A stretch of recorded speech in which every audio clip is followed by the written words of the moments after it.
Hello everyone, I'm Wolfgang from the Tank Encyclopedia team, and today I will be building the T-34 85 from Italeri in 1:35 scale.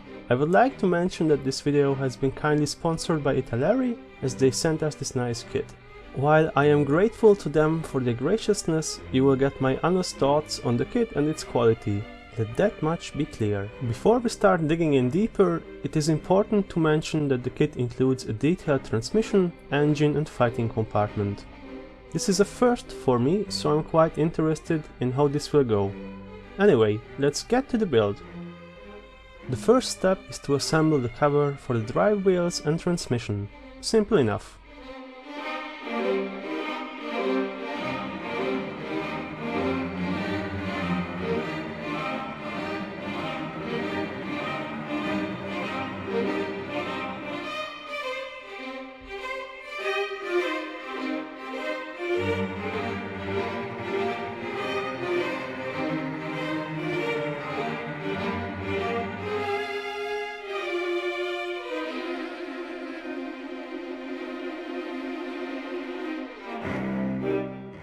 The interior fuel tanks are the next step in this build. They are only showing details on the inner side, but that does not take away the immersion in my opinion. Their outside only contains the coil springs for the suspension, so it looks alright. Installing them is straightforward.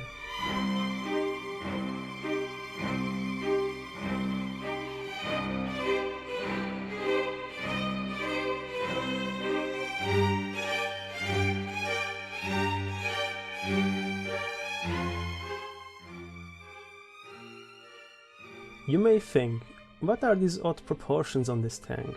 The turret looks like it's on steroids and will crush the hull. This is due to the fact that the 76mm gun was just not up to scratch against the new German Panther and Tiger tanks. A larger gun was needed, and it was delivered in the form of the 85mm beast you can see in this kit. What's the problem then, you may ask? The 85mm gun did not fit in the turret of the 76mm gun, thus this Frankensteinish design was born. To be fair, there are even worse looking variants.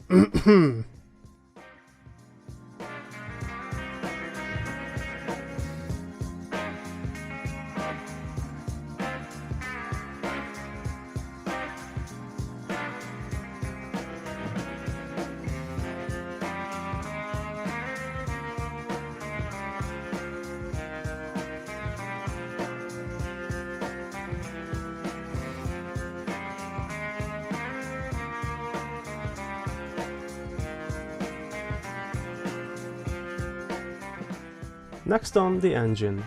As you may have noticed, only the top of the engine is represented. This has the advantage that assembling it is probably the easiest part of the build. The firewall between the engine and the crew compartment is the second part of the sub-assembly. The third piece is the wall that connects the engine with the transmission, and it's highly detailed as well. The whole engine block clicks right into place, no fit issues are present here. I advise you not to glue the sub-assembly in yet, since it will be much easier to paint and weather it later on as a separate piece. The transmission is relatively easy to build as well, but due to the small parts I did this off camera as I needed to see what I was doing better than the camera setup allowed me. If you follow the instructions, you will be fine.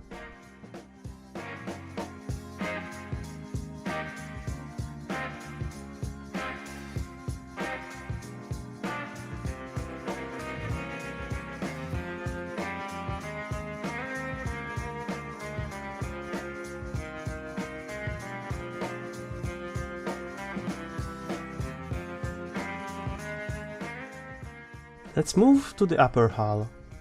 The louvers can be built in any angle you desire. I built them in a wide open one. The two biggest photo etch parts are the mesh on the engine deck and its frame.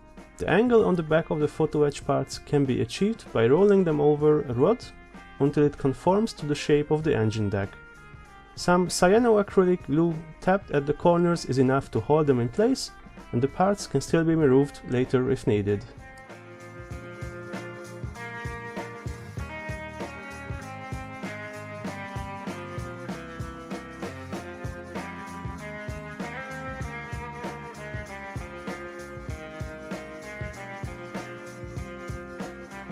The idea of upgunning the T-34 was not seen as a priority in January of 1943, when the Soviets captured the first Tiger tank, and even the T-43 tank meant to succeed the T-34 still had the 76mm gun.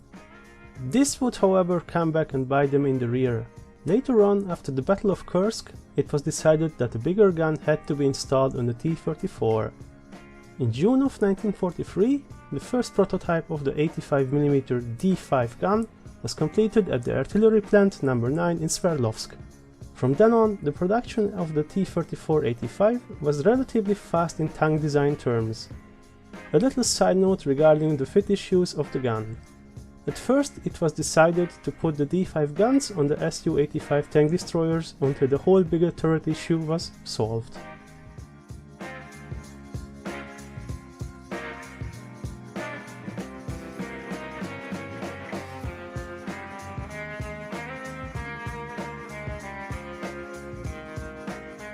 Mass production of the T-34 was already ongoing, so the idea of putting the 85mm gun on its chassis instead of making a brand new vehicle was a clever step from the Soviets. The main idea was to give the Soviet tankers a decent chance against the German tanks, while maintaining the production rhythm, and the T-34-85 filled those shoes excellently, even though the tank had its fair share of shortcomings.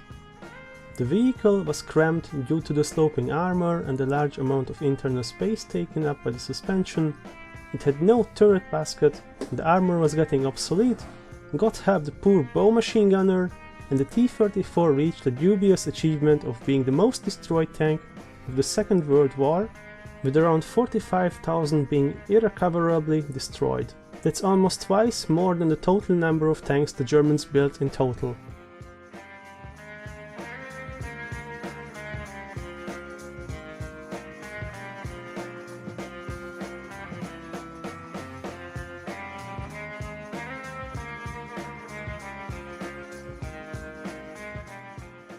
The baptism of fire of the T-34-85 took place in March of 1944 in western Ukraine.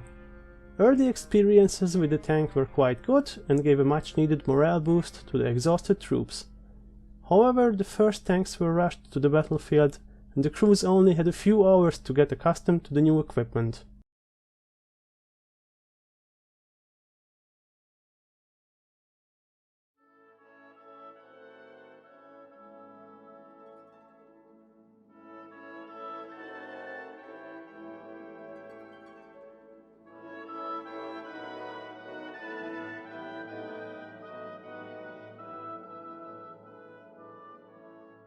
No, only the main gun, the turret and the driver's hatch need assembly. The hatch is also attachable at any angle one could desire. The turret itself consists of a handful of parts, so showing the assembly process is not that interesting. The gun, however, is nicely detailed and is probably the most complex sub-assembly of the whole kit. It's not hard to build in any way, following the instructions is perfectly enough. But be sure to use a thin glue, since every detail is important if you want to show off the gun.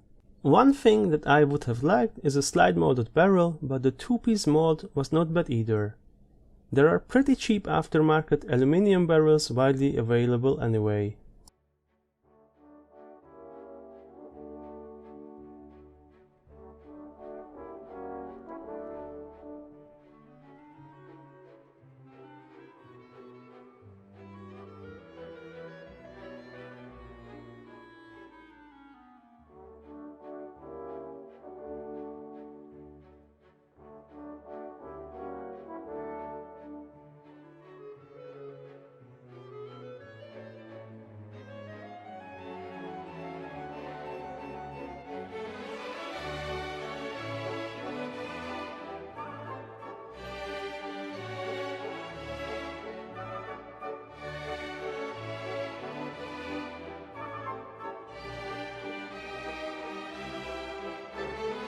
The painting can finally begin. I started with the fighting compartment and used a simple cardboard piece to separate it from the engine compartment. I used my other E230 airbrush. The pressure settings on it depend on a lot of factors, but fiddling around until the paint flows nicely does the trick. Acrylics dry faster, so it's a good idea to add a few drops of paint retarder so that the paint won't stick to the tip of the needle. The paint will also level nicer since it will have more time to do so.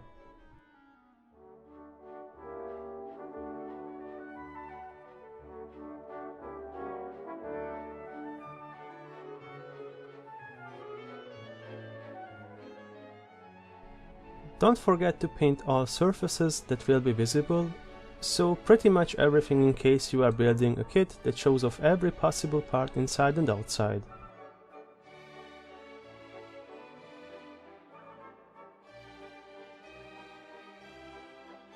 Remember kids, protection is good, use rubber gloves.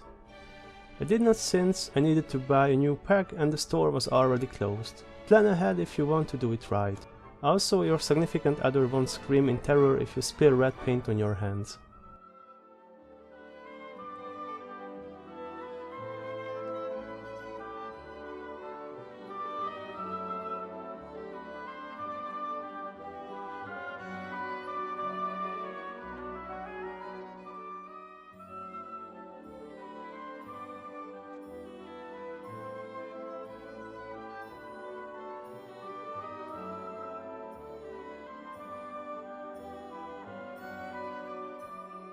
As so often during the Second World War, the Germans captured T-34-85s along with all sorts of other Allied vehicles. This is especially interesting from a modeler's point of view, since you can easily modify the paint scheme to a German one and use German decals as well to create unique tanks. The photo and the illustrations are showing such captured T-34-85 tanks.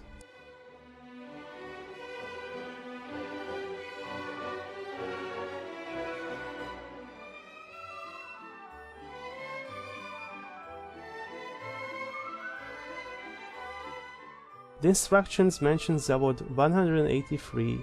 Now you may ask, what does that mean? Zavod means simply plant or factory in Russian. The Kharkiv Locomotive Factory 183 was the first factory to make the T-34 in 1940 and was where the design bureau that made the T-34 was. However, the factory was evacuated in October 1941 to the Urals. Then the factory was named Ural Tank Factory 183.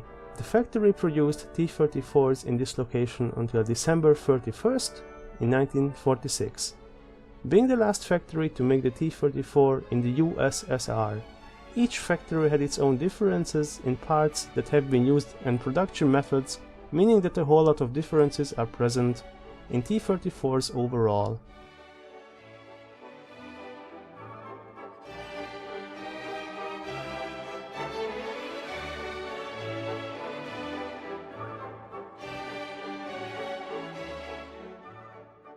You can easily paint smaller parts on masking tape. It does not have to be expensive, regular painter's tape will suffice for this purpose. Don't forget to turn the part over once the paint is dry and repeat.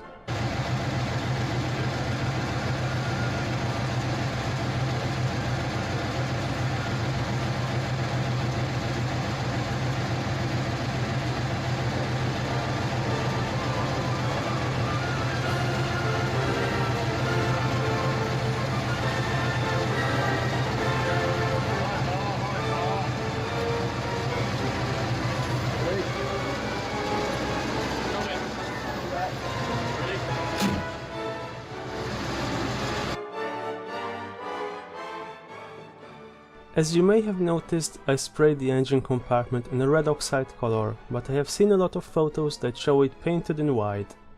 It's a wonderful example of why Russian AFVs are so nice to build. The paint schemes are different on every vehicle, depending on build year, from which factory it rolled out, which country it was used, and ultimately how much it weathered away.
A yacht heuristic is always good to have. Not everything is easier to paint with an airbrush, especially if the parts are already built in.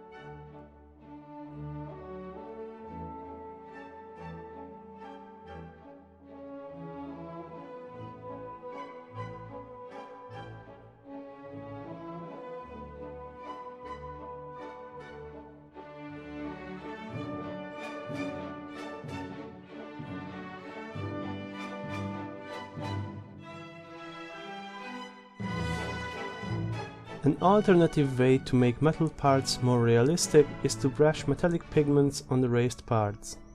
The classic way is to dry brush a metallic paint. I opted for the pigment method in this case. Why so? Just wanted to try it. You should use what works better for you.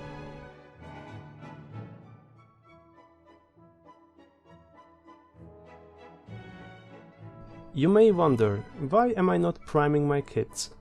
Well, the AK real colors have excellent coverage and leveling properties. A single layer of this paint is usually enough as well. Any build errors can still be fixed afterwards and still be repainted easily.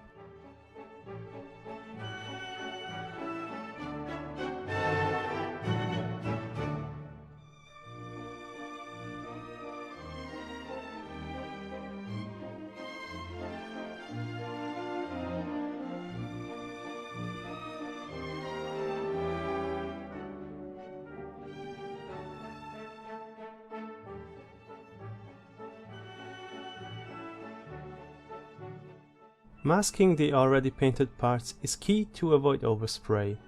It does not have to be perfect in this case, but the rule of thumb is to mask everything as precisely as possible.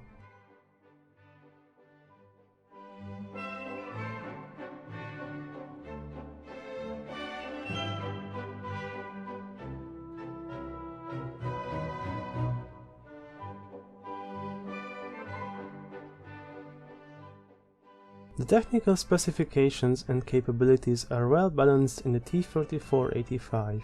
The overall weight of the tank is about 30 metric tons, and that weight is also well distributed, laying on the 500mm wide tracks. The gas V12 diesel engine had a power output of 400 horsepower and could accelerate the tank to about 38 km per hour. The armor thickness was only reaching from 30 to 80 mm, but the angle of the armor made it more effective. This also meant that the crew had less room to operate the vehicle and even less space to carry more ammunition and equipment. Ergonomics were not at the top of the checklist, but being able to mass produce the T-34 in the shortest time possible deemed to be more crucial against the invading force.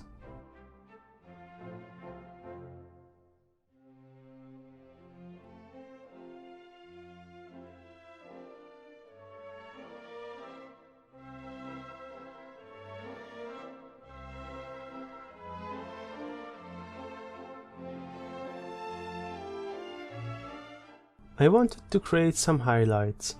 This was achieved with the lighter AK real color paint and quick masking the parts I didn't want to overspray with a cardboard piece. Of course, one can use regular masking tape, but this is much faster and easier in my opinion.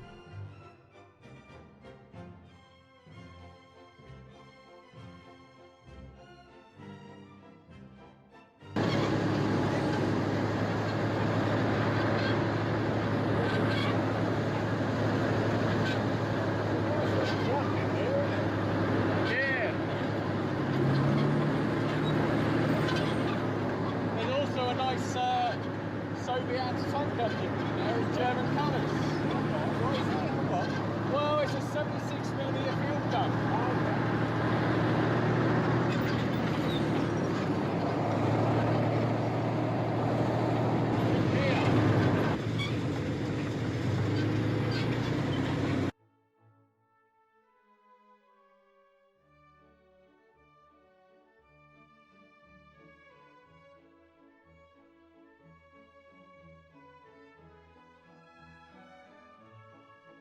A neat trick to paint wheels is to have the shown device on hand.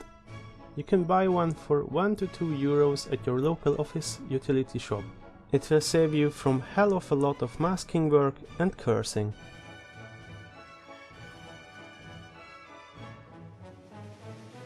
Excuse the shaky camera, but I wanted to show this step close up so you can see the detail on the tracks and the weathering process itself.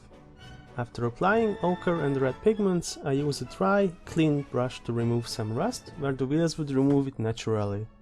Afterward, I dry brush some metallic color on the tracks for the used steel effect on the raised parts. As you can see on the photo, the rubber tracks also do have a good amount of detail. Use them if you feel that way.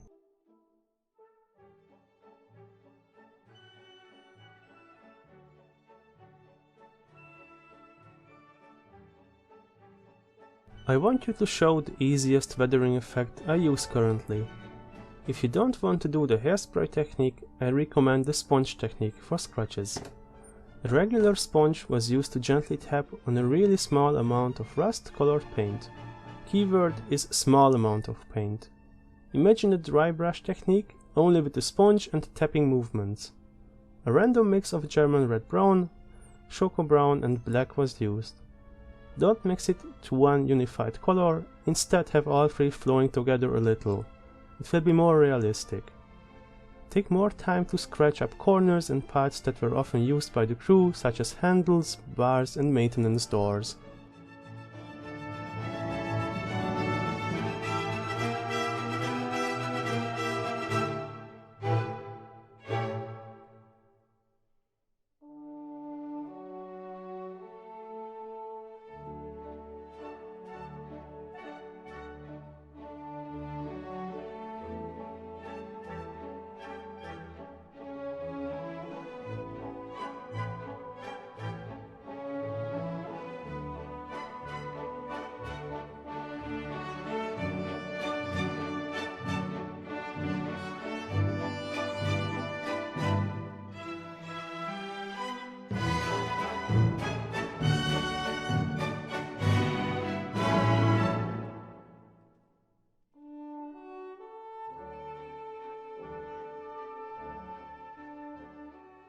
After applying a gloss coat, a liberal amount of dark brown wash was used to create oil effects and streaks in the engine compartment.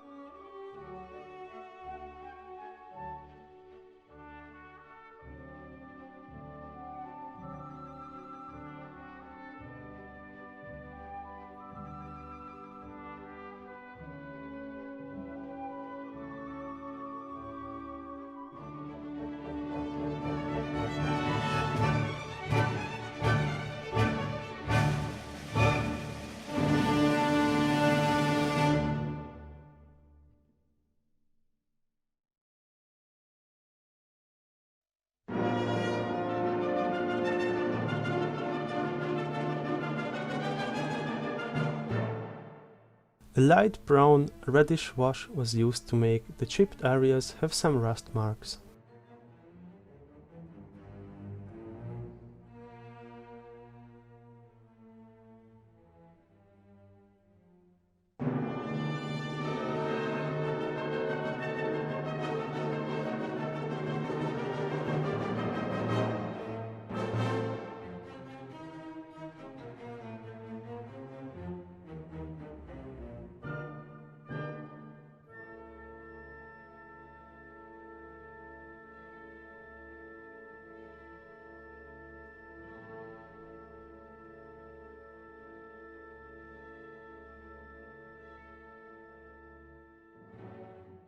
The same dark brown wash used for the engine was used on the exterior to create oil stains and give all details a shadow effect, making them more visible.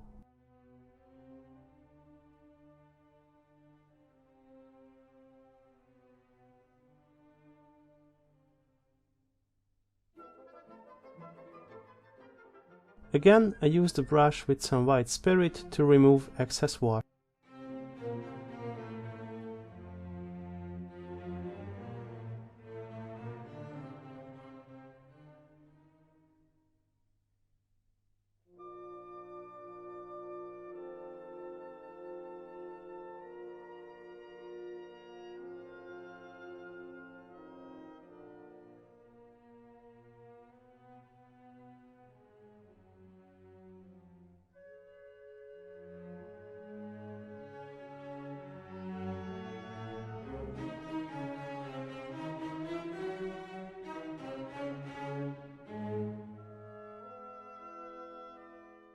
It is important for me to create the illusion that the tank was actually used by the crew. Therefore, I apply earth pigments in the fighting compartment where earth and dust would accumulate normally.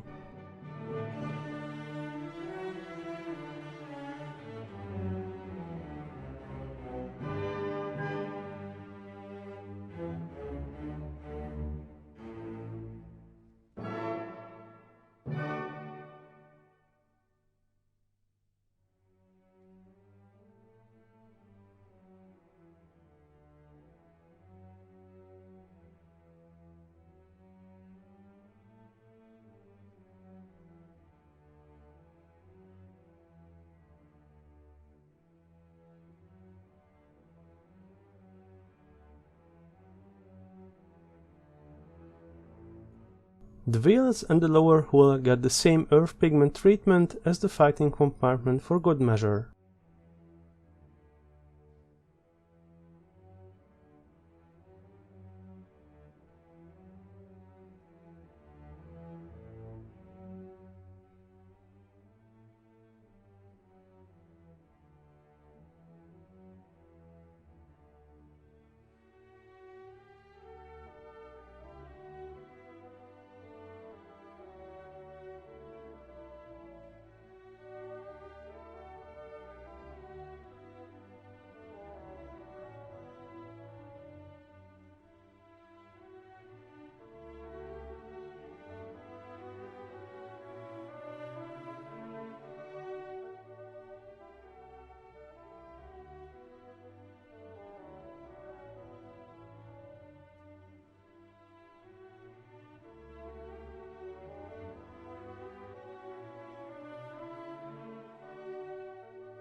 The last step before gluing on the tracks is to apply metallic pigment to the dry wheels and the sprocket wheels with a dry cotton swab.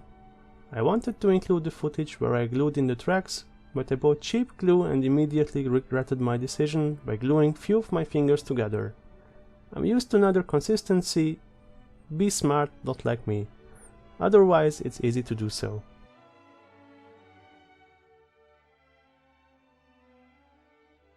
As you can tell, I've painted the markings with a brush. This has more to do with the fact that I wanted to paint a tank that was featured on Tank Encyclopedia rather than the decal quality. I would like to record it, but recording the process and making the markings look good was not possible. The supplied decals are perfectly fine and give you 4 possible build options. I do encourage you to paint markings yourself if you want to try yourself. The real vehicles were also painted with brushes. It does not have to be perfect at all, that gives it a special charm, I think. On screen you can see the decal sheet so that you can see the quality of them close up.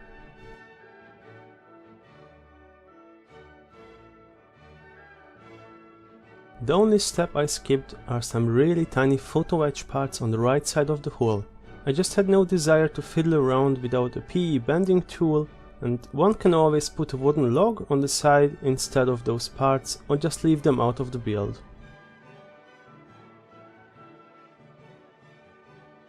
So, let's recap before the end of the video. Italeri has made good efforts to release better quality kits. If you remember the Panzer IV kit from Italeri I built in the first video, there were quite some issues with the tracks, and I had wished that the kit would include rubber tracks in case someone does not want to bother with sanding and filling gaps. Italeri delivered in both ways. There are well detailed rubber tracks and highly detailed link and length tracks. There were absolutely no fit issues, and there are loads of little details in the kit. The interior parts scared me at first, since I've never built a full interior kit before. It's worth mentioning that the interior is not 100% detailed.